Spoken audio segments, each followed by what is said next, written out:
Bem-vindos novamente aos vídeos sobre HTML, conceitos mais avançados, e vamos continuar a falar aqui sobre elementos que nós podemos inserir nos nossos formulários para que o utilizador possa preencher e enviar informações para o servidor. E o que temos estado a ver essencialmente são elementos do tipo input, ou melhor, elementos com a tag input e depois de diferentes tipos, pode ser escondido, checkbox, radio, o reset, o submit e o image, por exemplo.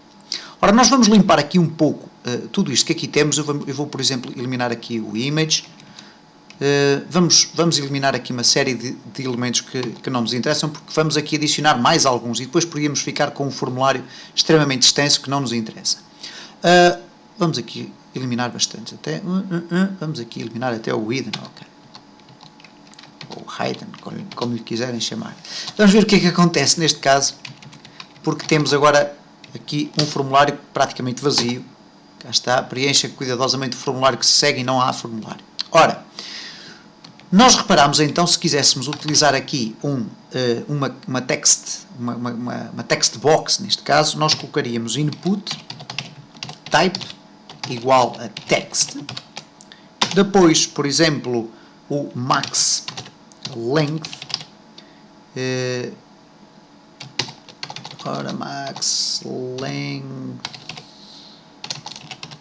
ok, igual a 40, por exemplo. Depois o size igual a 100, ok. Vamos aqui verificar o que é que acontece. Cá está, então, temos aqui o limpar à frente, porque falta-nos aqui o break de linha, e temos então aqui o nosso texto preparado. É evidente que ele está muito grande. Vamos aqui reduzir o size para 40. Vamos colocar aqui um texto nome /br. Portanto, reparem que estamos aqui a orquestrar novamente a construção do nosso formulário. Vamos imaginar que nós queríamos fazer aqui qualquer coisa relacionada com um formulário de contacto, ok? Que é muito comum. Eu estou aqui a eliminar elementos, apenas aqui o enviar. Ora, vamos colocar aqui, em vez do nome, vamos colocar aqui, por exemplo, e-mail. Depois vamos repetir estes valores aqui e vamos colocar aqui, por exemplo, assunto. E neste caso o assunto deveria levar mais. Vamos deixar ficar com o mesmo espaço e depois vamos colocar aqui em baixo um outro elemento que não é propriamente de um input, mas sim a mensagem. Falta-nos colocar aqui, ok, falta-nos colocar aqui BRs, ok, BRs. É necessário estarmos permanentemente a atualizar. Reparem, a mensagem ainda está ali em cima.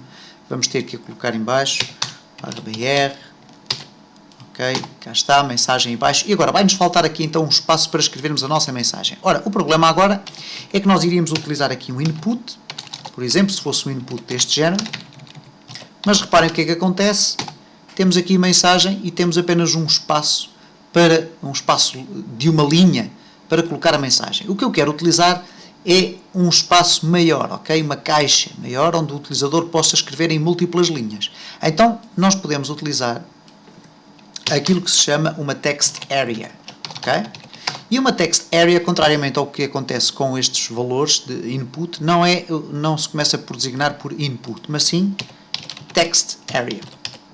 Okay? E depois vai ter que ter uma tag de face text area. Ora, definido desta forma, e se eu refrescar, reparem, aparece aqui uma caixa de texto que eu posso inclusive até ampliar. No entanto, eu posso definir um conjunto de atributos à text area.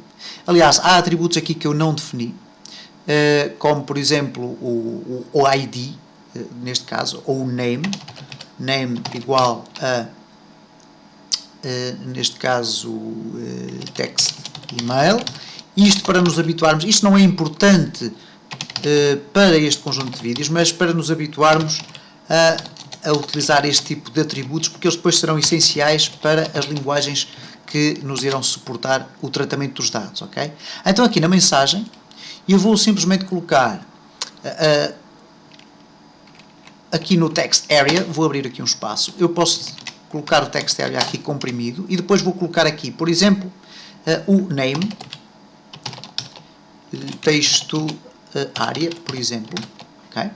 E agora vou utilizar dois atributos extremamente interessantes que dizem respeito quase exclusivamente ao text area, ok? Um deles chama-se o calls, que provém do termo colunas, ok? Calls. Ora, e o calls, neste caso, eu vou utilizar para um max size, ok? Ou o size 40, ok? Isto para que ele fique aqui alinhado com o nosso formulário. Vamos aqui ver o que acontece. Não ficou, então vamos aqui ajustar, por exemplo, para 30.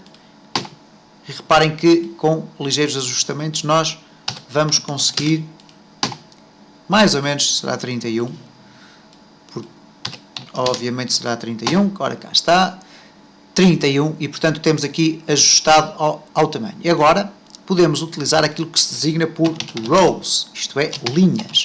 E então quantas linhas? Vamos colocar aqui, por exemplo, 20 linhas. E agora reparem o que é que vai acontecer à altura da minha caixa, ela vai automaticamente esticar-se. 20 linhas é muito, vamos colocar apenas para aí umas 8, ok? Vamos refrescar e cá está. Temos então um formulário mais ou menos bem preparado para podermos ter aqui texto introduzido pelo utilizador. E reparem que eu não defini nenhum limite para esta área de texto terminar, portanto reparem que eu posso fazer um scroll, posso inclusive fazer isto, ok? E ter aqui todo o meu espaço, o texto vai se adaptando ao interior, mas reparem que quando eu quero diminuir as dimensões que eu defini na minha tag, eu não o posso fazer, e portanto ela está, este redimensionamento apenas me permite aumentar e não diminuir os valores que estão definidos na tag, ok? E portanto, desta forma nós podemos utilizar o text area para enviar blocos de texto deste género, ok? Dentro de um formulário. É evidente que nós podemos colocar aqui, por exemplo, insira aqui o seu texto. Eu estou a colocar aqui estes parênteses retos, mas não é obrigatório, é apenas uma chamada de atenção. E reparem, vou agora refrescar e cá está, insira aqui o seu texto, o utilizador irá substituir o texto pela mensagem que bem entender, ok? E portanto, basicamente sobre o text area é aquilo que haveria a dizer neste caso para mostrar de que forma é que nós podemos criar um espaço deste género para o utilizador poder preencher. No entanto, ainda há aqui dois aspectos que eu posso referir. Por exemplo, vamos aqui mostrar mais duas tags que podem ser interessantes. Por exemplo, o insira texto aqui eu vou alterar para uma mensagem qualquer, ok? Não há problema nenhum com o texto que eu vou inserir, vou apenas inserir texto. E agora reparem o que acontece neste caso. Portanto, se eu refrescar, está cá uma mensagem qualquer, eu posso selecionar o texto e posso alterá-lo. No entanto, se eu utilizar aqui um atributo que é o disabled, igual a true, o que vai acontecer é que eu não posso alterar o texto, ok? Eu posso tentar aqui copiá-lo e colá-lo e reparem que eu consigo. No entanto, alterar o texto está fora de questão. Da mesma forma que, reparem como alterou a cor de fundo, ok? Alterou aqui a cor de fundo no sentido de informar o utilizador que este texto está aqui, mas eu agora, por mais que tente alterá-lo, eu não consigo. Há um outro atributo também interessante, muito parecido com o disabled, que é o read only. Ok? E o read only igual a true vai, na prática, fazer a mesma coisa. Reparem, eu não consigo alterar aqui o texto, apenas não me desativou a minha caixa, ok? Ela está ativa à mesma, não colocou aqui o cinzento por baixo, no entanto, reparem, não me permite alterar o texto e, portanto, desta forma nós podemos controlar com este tipo de estes dois atributos, o disabled e o read only, de forma a evitar que o utilizador possa alterar o texto da text area.